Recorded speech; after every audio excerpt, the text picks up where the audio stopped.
Hello and welcome to this presentation of our paper entitled A Time-Based Sampling Framework for Finite Rate of Innovation Signals. I'm Abhijit and the co-authors of this paper are Sunil Rudresh and Dr. Chandrasekhar Silamantola from the Department of Electrical Engineering, Indian Institute of Science, Bangalore. To begin with, we recall Shannon sampling, which has been the backbone of digital signal processing for several decades. Shannon sampling theorem governs the sampling and reconstruction of band-limited and maximally band-limited signals. Uniform samples sufficiently represent the signal as long as the sampling rate obeys the Nyquist criterion. Time-based sampling is an alternative sampling scheme that uses a time encoding machine. Lazar proposed the integrate-and-fire time encoding machine that consists of an integrator and a threshold detector. The signal is offset by a positive constant b and is then passed through an integrator with a scaling parameter kappa, where kappa is positive. The output of the integrator is passed through a threshold detector with threshold delta, where delta is positive. Whenever the signal V, the output of the integrator, crosses the threshold delta, the output of the integrator resets to 0 and the corresponding time instant is stored. This set of time instants is the discrete representation of the continuous time signal. The output of the IFTM is a strictly increasing set of time instants called the trigger times, and they follow the stability criterion, which bounds the difference between consecutive time instants, and the T transform, which allows us to compute the average values of the signal from the output of the IFTM. We will return to this later. Lazar's IFTM design is motivated from neuroscience and it mimics the representation of sensory signals. Time-based sampling can be of advantage as time encoding is asynchronous, which means that the power consumption is low. The sampling is non-uniform, which gives sparse measurements, and the sampling is event-driven, which means there is low redundancy in the measurements.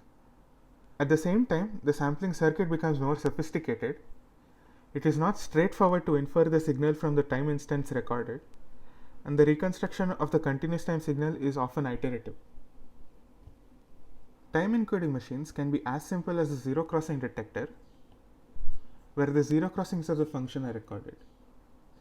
This is clearly not the best, as the signal might have only few zero crossings. The level crossing detector is a generalization that looks at level crossing instants. However, the more interesting design is the crossing time encoding machine, or the CTEM. Here, the reference signal is time varying. The output is a set Tn such that f of Tn is equal to s of Tn. It is interesting to note that the non-uniform time instants f of Tn can be computed using the output of the CTEM.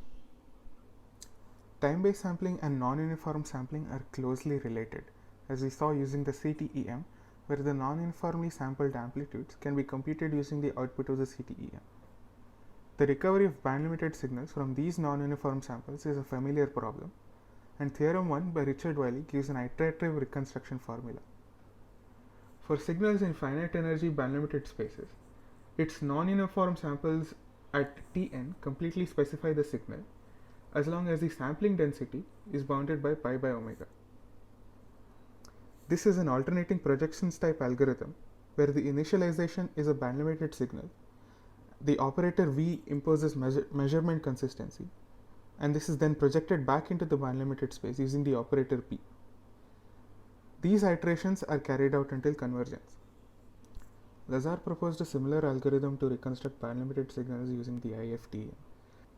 The requirement for reconstruction is the bound on the sampling density. The sampling density must be upper bounded by pi by omega.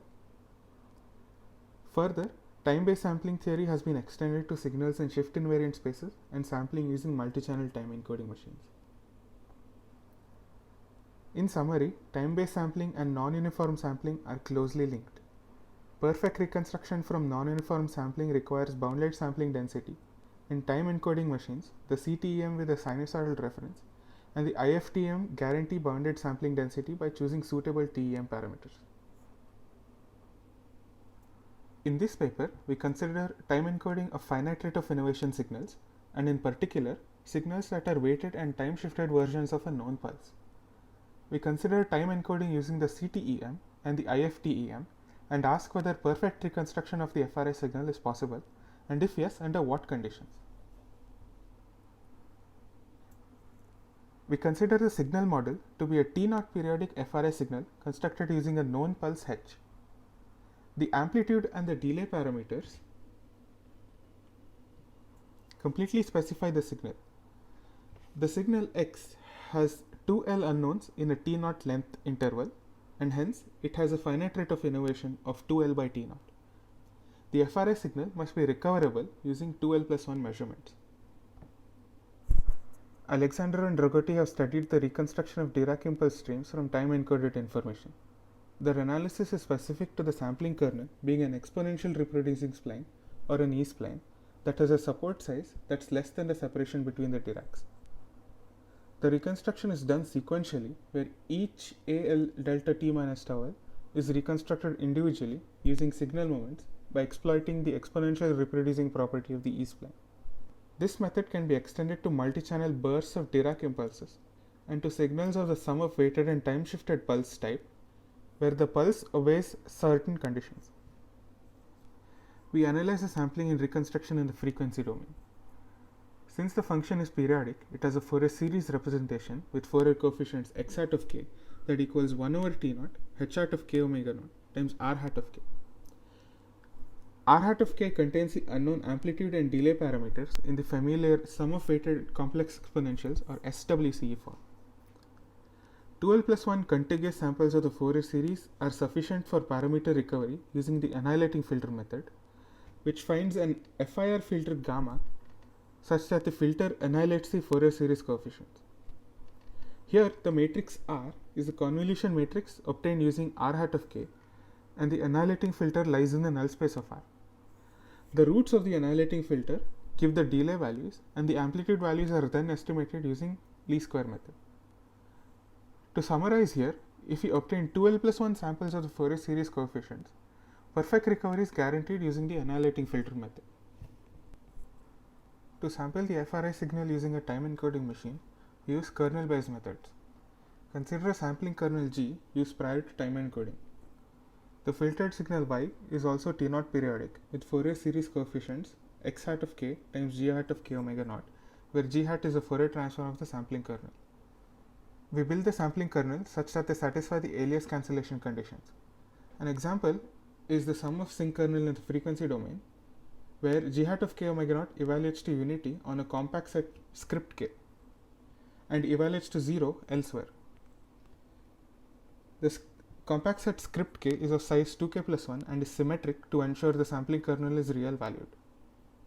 Then the filtered signal becomes a trigonometric polynomial, which is a finite sum. Sampling using a crossing time encoding machine gives us y of tn from the output of the CTEM and the reference signal as y of tn is equal to s of tn. Then, using n samples of the filtered signal, we have a linear system of equations, and we can solve for the 2k plus 1 Fourier coefficients when n is greater than 2k plus 1. This makes the matrix F tall, and we can show that the matrix F has full column rank when n is greater than 2k plus 1. Then, the 2L parameters AL and tau L can be recovered using the annihilating filter when n is greater than 2k plus 1, which needs to be greater than 2L plus 1. The CTEM records at least one sample every period of its reference signal when the amplitude A is larger than the supremum of the absolute value of the filtered signal. We obtain n samples in a T0 length interval when the frequency Fs is larger than n by T0, and therefore for perfect reconstruction it is sufficient to have Fs larger than 2L plus 1 by T0. We summarize the sufficiency conditions in proposition 1. We simulate the reconstruction for a signal with L equals 3 shifted versions of a cubic B-spline. We see that the reconstruction is perfect up to numerical precision even at critical sampling. Sampling using an IFTM gives us the average values between two trigger times using the tree transform. Using the Fourier series expansion of Y, we have a linear system of equations with a matrix Q, and the scaled Fourier coefficients can be solved for when the matrix Q is tall and has full column rank. we need n minus 1 to be larger than 2k plus 1, as Q has n minus 1 rows. We recall using the stability property, we have bounded sampling density of kappa delta by B minus supremum of magnitude of f of t. Here we will have t of n plus 1 minus tn to be bounded above by kappa delta by B minus the supremum of y of t. The bias parameter B should be larger than the supremum of the absolute value of y of t for the upper bound to make sense. The annihilating filter recovers the parameters when n minus 1 is greater than 2k plus 1, which needs to be greater than 2l plus 1.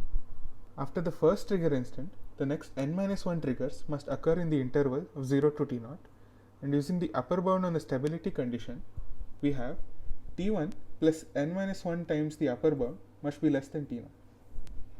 Further, we can use the same to upper bound the first trigger instant. Hence, n times the quantity kappa delta by B minus the supremum of the absolute value of y of t must be lesser than t0, and the parameters must satisfy this relation. We summarize the sufficiency conditions in proposition 2. Again, we simulate the time encoding using an IFTAM using suitable parameters on the same signal and observe perfect reconstruction up to numerical precision. We now show an extension of this theory to aperiodic pulses. We exploit the fact of the signal that convolution of a periodic signal with a kernel gives the same result as convolving one period with a periodized kernel. The analysis for an aperiodic FRA signal goes in a similar way to the analysis of periodic FRA signals, but with the sampling kernel replaced with its periodized version. To summarize, we considered the time-based sampling of FRA signals using the crossing time encoding machine and the integrate and fire time encoding machine. And we showed perfect reconstruction is indeed possible using a frequency domain approach. We provided sufficient conditions for reconstruction from CTEM and IFTEM measurements. Further, we demonstrated how aperiodic FRA signals can be handled. This brings us to the end of the presentation. We thank you for your kind attention.